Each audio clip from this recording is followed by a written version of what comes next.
Hi hello friends, எல்லாருக்கும் வணக்கம், welcome. எல்லோரும் எப்படி இருக்கீங்க? நாங்கள் நல்லா இருக்கோம், நீங்கள் எல்லாருமே நல்லா இருப்பீங்க நம்புகிறோம். ஓகே ஃப்ரெண்ட்ஸ், இன்றைக்கி எங்கிட்ட வீடியோவில் என்ன பார்க்க போகிறீங்கன்னு சொன்னால் சூப்பரான வாழைப்பழ அல்வா தான் செய்ய போகிறேன். பனானா அல்வா என்ன செம்ம டேஸ்ட்டாக இருக்கும். வீட்டில் பார்த்தீங்கன்னு சொன்னால் வாழைப்பழம் மிஞ்சிட்டேன்னு சொன்னால் சாப்பிட வாங்கி இவங்க சாப்பிடாட்டிக்கு கடன் எடுத்து இந்த மாதிரி அல்வா செஞ்சு பாருங்கள், செம்மையாக இருக்குது நண்பர்களே.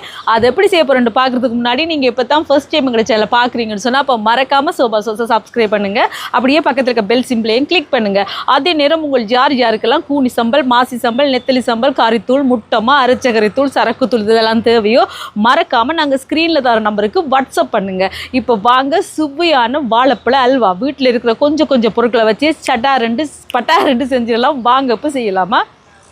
வாழைப்பழ அல்வாவுக்கு நான் இந்த வாழைப்பழம் தான் வாங்கியிருக்கேன். இதை வந்து பூ வாழைன்னு இங்கே சொல்லுவோம். நாங்கள் ஊரில் இதரப்பழம்னு சொல்லுவோம் நினைக்கிறேன் நண்பர்களே. இதை இப்படி எடுத்து உரித்து தோலை உரித்து மழை சாப்பிட்றே இல்லை கிரைண்டரில், சரி கிரைண்டர் கப்பில் இந்த மாதிரி போடுவோம். பட்டி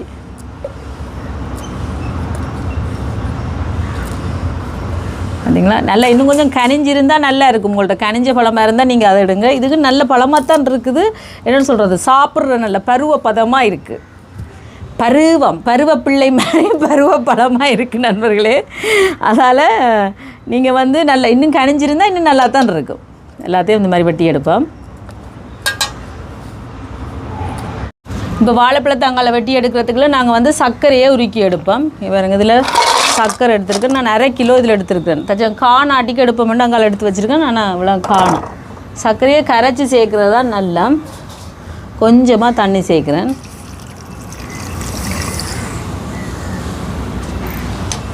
இனி இந்த சர்க்கரை வந்து கரைப்படட்டுக்கும். சர்க்கரை உருவுறதுக்குள்ளே வாழைப்பழம் வெள்ளம் வெட்டி எடுத்துருக்கிறேன். கொஞ்சமாக தண்ணி சேர்த்துட்டு கணக்க இல்லை ஒரு கொஞ்சமாக சேர்த்து அரைச்செடுப்போம். அதுக்கு பிறகு மற்ற வாழைப்பழத்தை வெட்டி எடுப்பேன். ஏன்டா ஒரேடியாக போடலாம் தானே. இங்கே போட்டுட்டு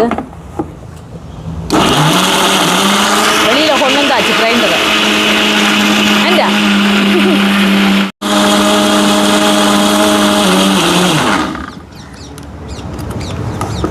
அரைச்சாச்சு. ஊற்றுவோம். பார்த்தீங்களா, இந்த மாதிரி அரைச்சி எடுக்கணும். இதே மாதிரி மிச்சம் இருக்கிற வாழைப்பழத்தையும் வெட்டி அரைச்செடுப்போம். பாருங்க சர்க்கரை கரைப்படுது. அடுத்த பேட்ச் வாழைப்பழம் போட்டாச்சு. போட்டு அடிபடுது.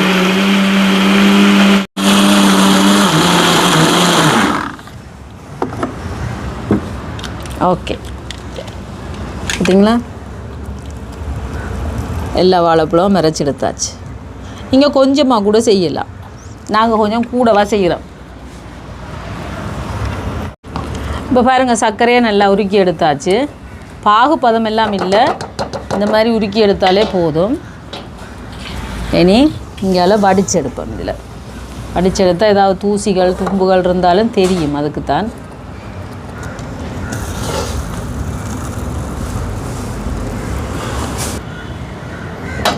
நாங்கள் ரெடி பண்ணுவோம் அல்வாவை. பாருங்க, இதில் வாழைப்பழத்தை ஊற்றுவோம்.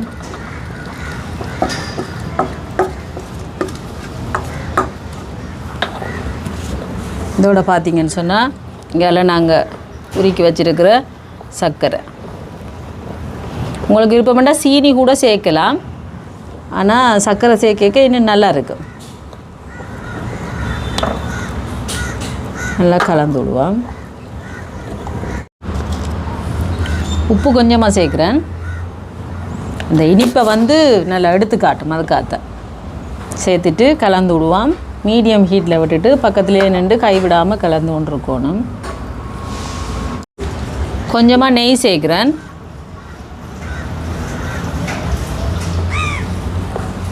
அப்படியே கலந்து விட்டோம்னா சரி, நல்லா கலந்து விட்டு கொண்டே இருக்கணும். பாருங்க, இப்போ தான் சூடு பிடிச்சி கொண்டு வருது லைட்டாக.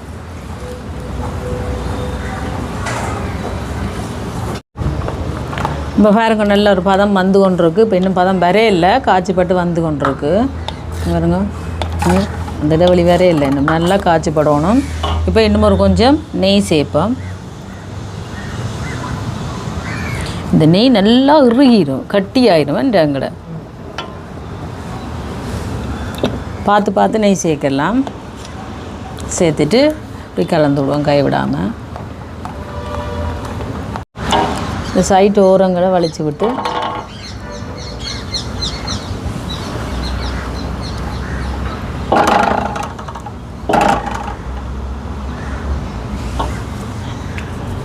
கலந்துடுவோம்.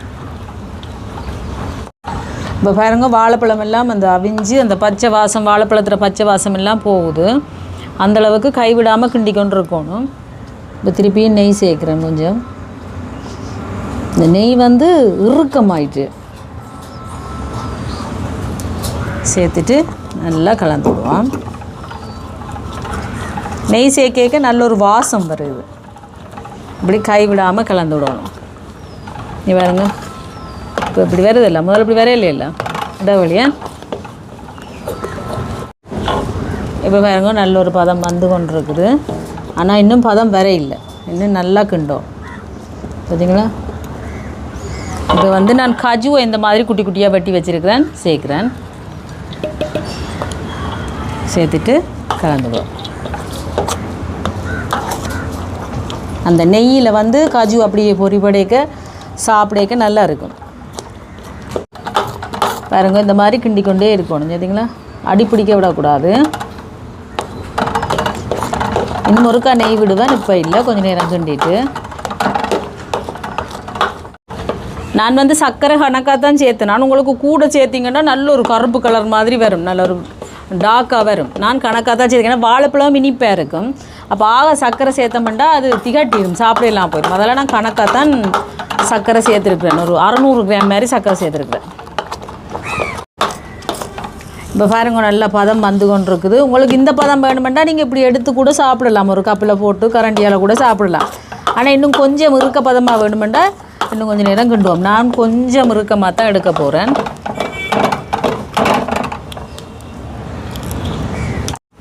இப்போ கிட்டத்தட்ட பார்த்திங்கன்னா ஒரு 15-20 நிமிஷமாக நான் கிண்டி கொண்டு இருக்கிறேன்.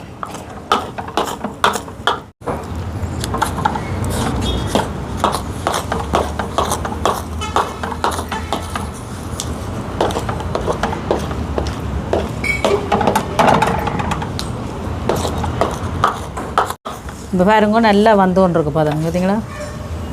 இந்த மாதிரி இடைவெளி வரணும். இப்படி உடனே உண்டாகாமல் இப்படி இடைவெளி வரணும். நீ கொஞ்சமாக நெய் சேர்ப்பேன் திருப்பி.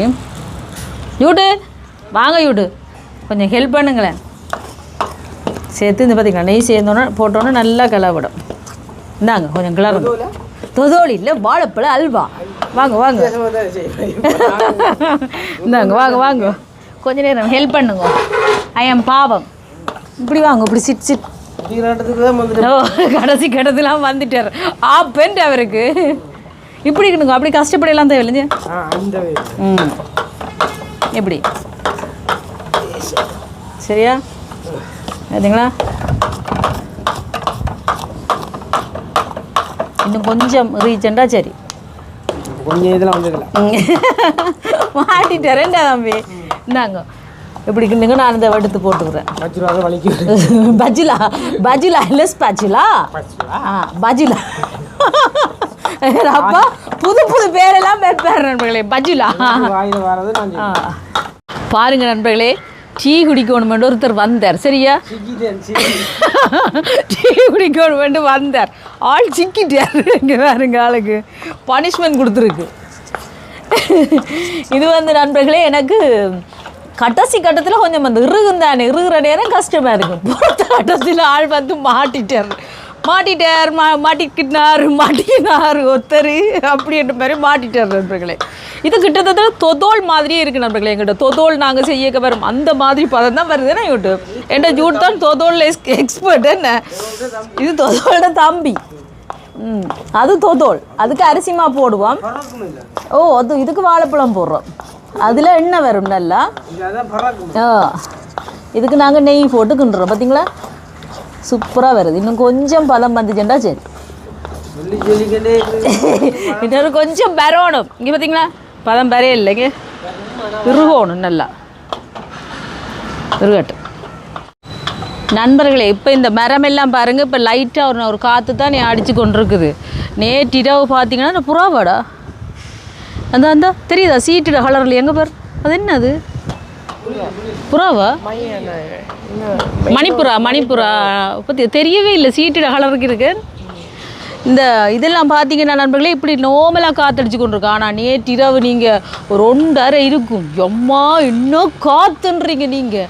நாளைச்சன் சூறாவளி எதுவும் வந்துட்டாக்கு பண்ணு கதவெல்லாம் பூட்டி வச்சுருந்த கதவெல்லாம் டம் டம் பண்ணுது. நாங்கள் கல்லறைகளில் வந்துட்டாங்களா எல்லாம் ஓடி வந்து லைட்டெல்லாம் போட்டு பார்த்தா இந்த மரம் இப்படி அந்த அசோக மரம் நினச்சும் கொஞ்சம் மட்டும் முறிஞ்சிருக்க மாட்டோம். அப்படி இங்கே போகுது அங்கே போகுது. இப்போ பாருங்க நல்ல பிள்ளை மாதிரி நிற்கிற வடிவை.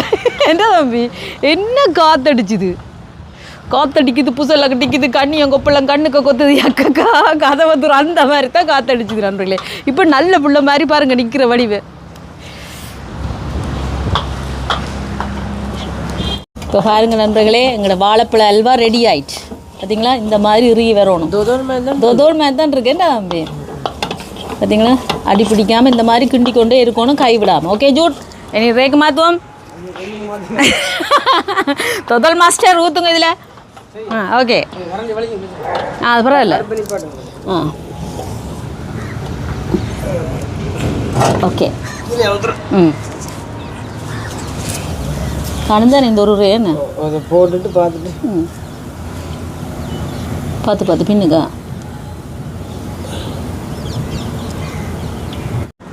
இனி இதை லெவல் பண்ணி விடுவான் இந்த மாதிரி. ஆனால் இது ரே பெருசாக தான் இருக்கு என்ன பரவாயில்ல. இப்படி சரிப்படுத்த சரியாக வருது. மாற்றுவோம் அரவாசியை மற்ற ரேக்கு வேணாமா என்ன. இப்போ பாருங்க நண்பர்களே லெவல் படுத்தியாச்சு. இது கொஞ்சம் நேரம் ஆறணும். ஆறினொன்று தான் நாங்கள் வெட்டணும் சரியா. 6-8க்கும் அதுக்கப்புறம் வெட்டுவோம். அதுக்கப்புறம் நாங்கள் அதுக்கு முதல் நாங்கள் சட்டியை வலிப்போம். சட்டியை வலிச்சு சாப்பிடுவோம். பாருங்க சூப்பராக இருக்குது நண்பர்களே சூப்பராக இருக்குது. தொத்தோல் தான். வேறுங்க கஜுவோட வந்திருக்கு எனக்கு.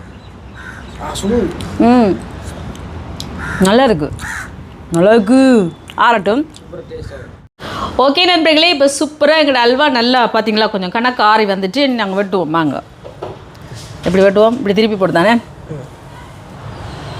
போட்டுவிட்டு வெட்டுவோமா இல்லை இப்படி இதை வச்சு போட்டு வெட்டுவோம். இதை வச்சுட்டேண்ணா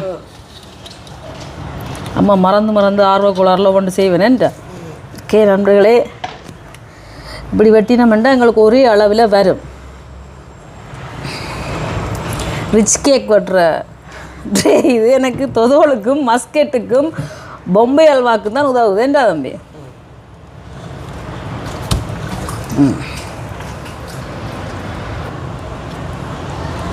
இல்லை கீழே வந்தது கீழே தானே போகிறா.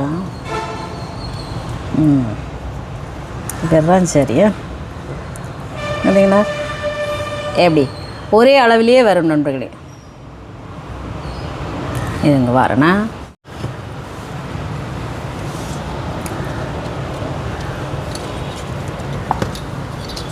நீங்கள் ஒட்டிய அளவிலேயே வந்துட்டேங்க.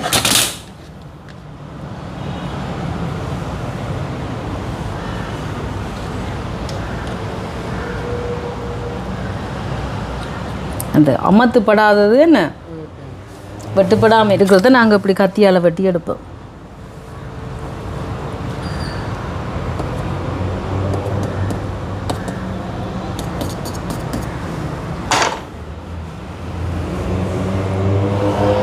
இந்த மாதிரி எல்லாத்தையும் எடுப்போமா. ஓகே ஃப்ரெண்ட்ஸ் இப்போ எங்களோட சுவையான வாழைப்பழ அல்வா ரெடி. வாங்க எல்லாம் வெட்டி எடுத்தாச்சு. பார்த்தீங்களா கிட்டத்தட்ட தொதோலை தான் நண்பர்களே. இது பார்த்தீங்கன்னா இந்த சைட்டில் வந்தது வெட்டினதில் பார்த்தீங்களா அதெல்லாம் எடுத்து வச்சுருக்கோம். நாங்கள் சாப்பிடுவோம். இப்போ நாங்கள் டேஸ்ட் பண்ணி பார்ப்போம் தம்பி உண்டை. எது டேஸ்ட் பண்ணுவோம் சொல்லு பார்ப்போம். எது நல்லா இருக்குது இது எடுப்போமா. நிறைய கஜு இருக்குது பார்த்தீங்களா. ட்ரேக்கு நீங்கள் கொஞ்சம் நெய் போடுங்க. நெய்யோ இல்லாட்டிக்கு பட்டரோ போட்டுடுங்க. நான் போட மறந்துட்டேன். அதான் கொஞ்சம் எடுபட கஷ்டமாக இருந்தது. ஆனால் சூப்பராக வந்திருக்கு. இங்கே பாருங்க நண்பர்களே பாருங்க எப்படி இருக்கு செம்ம. நாங்கள் நிறைய சாப்பிட்டோம். மென்றா சட்டி வலிச்சு நிறைய சாப்பிட்டோம். இப்போ உங்களுக்கு சாப்பிட்டு காட்டுறோம் சாப்பிடாத மாதிரி. என்ன உண்மையும் வாழைப்பழம் மாதிரியே தெரியல நண்பர்களே. இந்த வாழைப்பழம் கொஞ்சம் ஒரு லைட்டான ஒரு புளிப்படிக்குதுன்னா நல்ல பழுக்க இல்லை இந்த வாழைப்பழம். என்ன அது அது வந்து கொஞ்சம் அந்த கணக்கான பதத்தில் இருந்தபடி, ஆனால் செமையாக இருக்குது. இந்த கஜு எல்லாம் கடிபடைக்க ஆஹா ஓஹோ அருமை அற்புதம். அப்படிங்க அப்படிங்க அப்படியே இருக்கு. அந்த அப்படியே சாப்பிடு என்ன சும்மா டேஸ்ட்டாக இருக்குது நண்பர்களே. ஈஸியாக டக்குன்னு செஞ்சிடலாம். வாழைப்பழமும் சர்க்கரை தான். உங்கள்கிட்ட கஜு இல்லையாண்டா கச்சான் கூட போட்டு செய்யலாம். வேறு லெவல் டேஸ்ட்டாக இருக்குது. கண்டிப்பாக ட்ரை பண்ணி பாருங்கள். ட்ரை பண்ணி பார்த்துட்டு எப்படி இருக்குன்னு சொல்லுங்கள். வீடியோ பிடிச்சிருந்தா மறக்காமல் லைக் பண்ணுங்கள், ஷேர் பண்ணுங்கள், கமெண்ட் பண்ணுங்கள், அப்படியே சப்ஸ்கிரைப் பண்ணுங்கள். சப்ஸ்கிரைப் பண்ணிவிட்டு பக்கத்தில் இருக்க பெல் சிம்பிளை கிளிக் பண்ணுங்கள். ஓகே ஃப்ரெண்ட்ஸ், நான் உங்களை இன்னொரு வீடியோவில் சந்திக்கிறேன். பைட்டா பார்த்தீங்களா சுவையான பனானா ஹல்வா என்றா பனானா ஹல்வா வாழைப்பழ ஹல்வா அப்படி ஒரு சுவையாக இருக்குது நண்பர்களே. வாயில் வச்சோடனே அப்படி கரைஞ்சி போகுது. அப்படி ஒரு டேஸ்ட்டாக இருக்குது. வாழைப்பழம் சாப்பிடாத பிள்ளைகளுக்கு கூட நீங்கள் இதை மாதிரி செய்து கொடுத்து பாருங்கள். விரும்பி சாப்பிடுங்க. சில பிள்ளைகள் பார்த்தீங்கன்னா வாழைப்பழமே சாப்பிடாதுகள். அப்படியான பிள்ளைகளுக்கு இப்படி அல்வா செஞ்சு கொடுத்து பாருங்கள். சும்மா அடி தூளாக செம்ம டேஸ்ட்டாக சாப்பிட்டு போயிடும். கண்டிப்பாக ட்ரை பண்ணி பாருங்கள். சரியா? வீடியோ பிடிச்சிருந்தா சப்ஸ்கிரைப் பண்ணுங்கள். Bye bye.